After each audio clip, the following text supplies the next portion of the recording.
أهواك وإن مر يوم من غير رؤياك أنساك وش معنى المرة دي أسلاك الشوق يحرك الحنين ومن القلب الليل يطول والنهار يعدي بقلب الشوق يحرك الحنين ومن القلب الليل يطول والنهار يعدي بقلب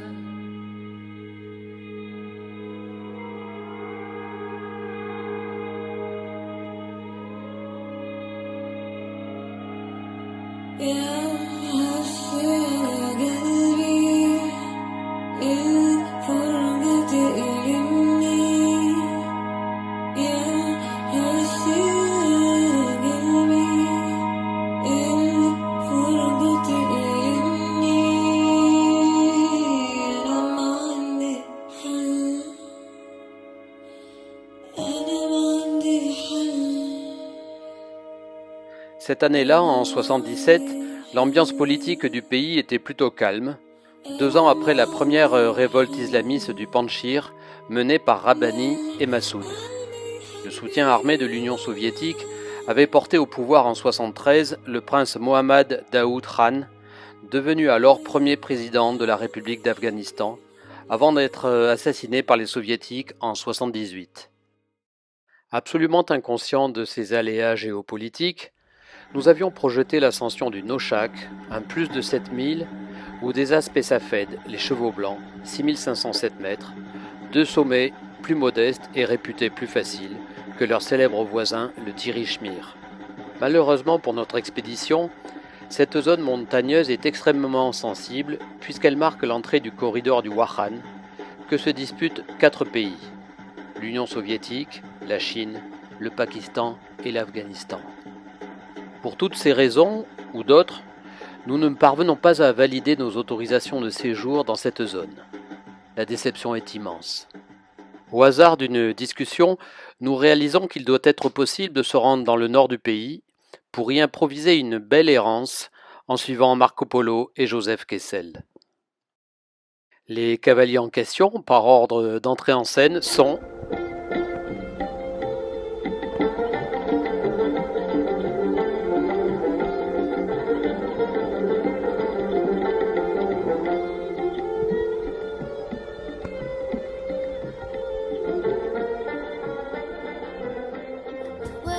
took me to the place I've never been.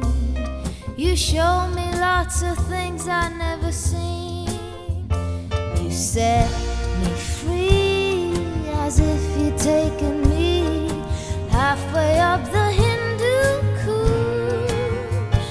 Après un petit crochet à l'ouest par la célèbre mosquée de Mazar-i Sharif, nous reprenons un bus en direction de Kunduz avec notre petite idée en tête.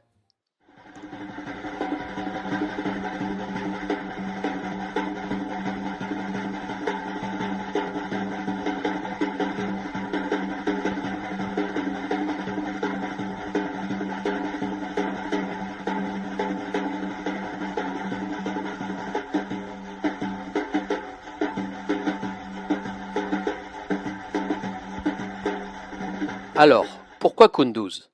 Eh bien, il faut savoir que les Afghans ont toujours été de fiers cavaliers et que leur sport national, le bozkashi, est une sacrée bagarre. Il faut dire aussi que, selon la légende, Alexandre le Grand est passé par là avec toute son armée il y a presque 2300 ans. Son histoire, fortement embellie, nous raconte qu'il aurait tellement été impressionné par les chevaux afghans qu'il a changé sa cavalerie entière ici, à Kunduz.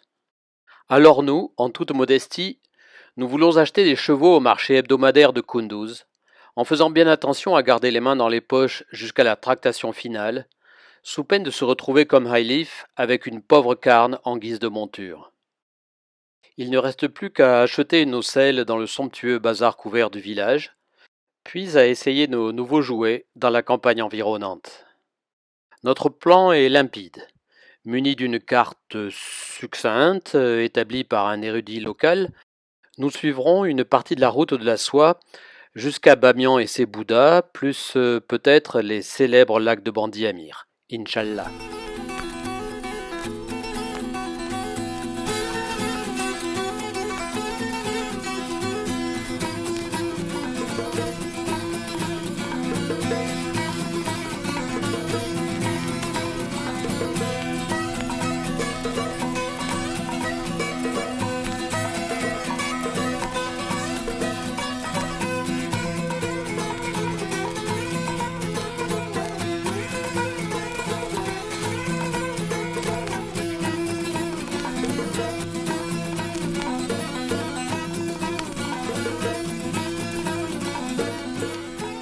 Boukhou Bakhair. Ces deux mots d'afghan sont magiques. Ils suffisent à tout exprimer. Boukhou Bakhair, tout va bien. Boukhou Bakhair, continuez, vous êtes dans la bonne direction. Boukhou Bakhair, le prochain village, c'est juste là derrière la prochaine colline.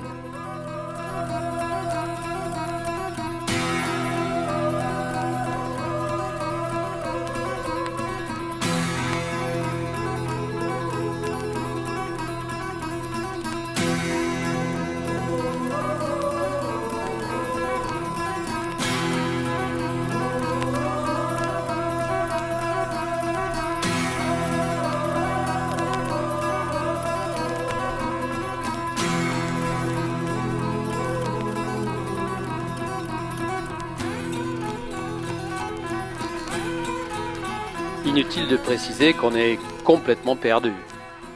Un matin où il en a vraiment marre de pousser inutilement son cheval, Ailif achète un bourricot et continue à pied.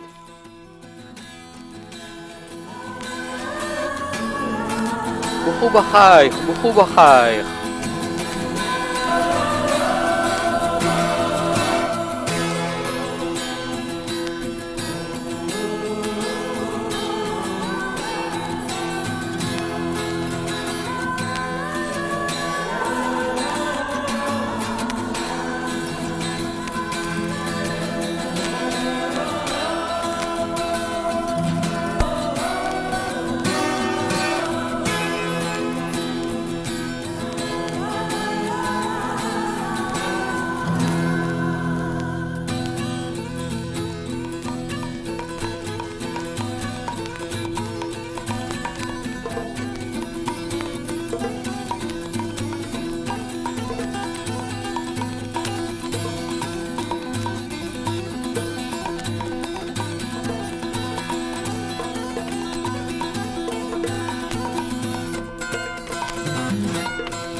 À Bamiyan, nous avons revendu nos chevaux qui s'affronteront en Boscachi l'hiver prochain.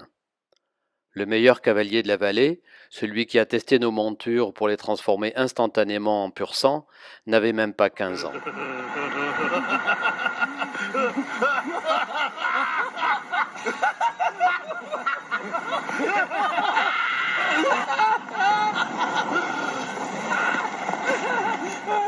Nous avons gardé nos selles et nous sommes repartis en bus vers Kaboul pour y loger à l'hôtel Kessel et rêver de revenir dans ce super pays dès l'année suivante, mais avec de vraies cartes. Boukhou Bakhair. C'était sans compter sur les Russes ni les talibans.